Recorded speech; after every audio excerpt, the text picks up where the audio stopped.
So malt extract, essentially you've got your, you can brew with malt extract, or you can brew with actual barley as the raw ingredient. You take the barley, you crush it in the mill, you add the water at whatever temperature you want your enzymatic reaction to be at. That converts it to fermentable sugar. You then run it off and you've got diluted malt extract. If you were to boil that down to a syrup, that would be your malt extract. So on a homebrew level, you can take your malt extract and add it to water to bring it back, to thin it out essentially. Or here, we make our own malt extract, but we don't bring it all the way down to the syrup status. We use it at the wort strength that we want to hit.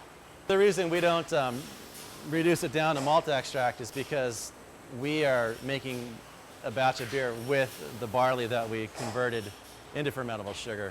We don't need to concentrate it down. That's more of a to move on to for a second-hand user, I guess, where they would bring it back up to whatever strength they want to make their beer at. Malt extract is basically just wort concentrated. You can use vacuum boiling like a pressure cooker, or other places will use spray dried, where they use like a big tower and then spray it out so that it kind of instantaneously dries into that's what you can get, dry malt extract. We don't use any here because we're basically a wort making factory.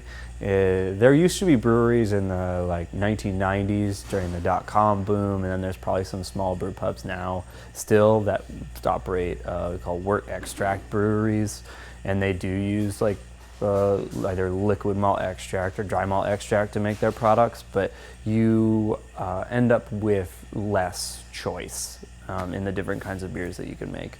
And yeah, it's just not something that we want to bother with. We want full range of choice, and it's a bit cheaper too. It takes more time, but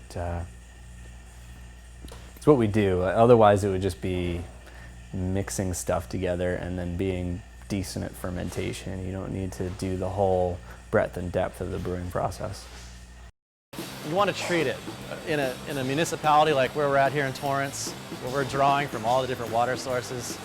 We treat our water here. So we use carbon filtration, then we make reverse osmosis out of it, takes it down to 2 parts per million, and then we blend back in our city water with a TDS meter on our reverse osmosis unit, and we dial in how much of that mineral content from the source water minus the carbon filtration that it goes through, and we bring it back up to our water profile for our beers.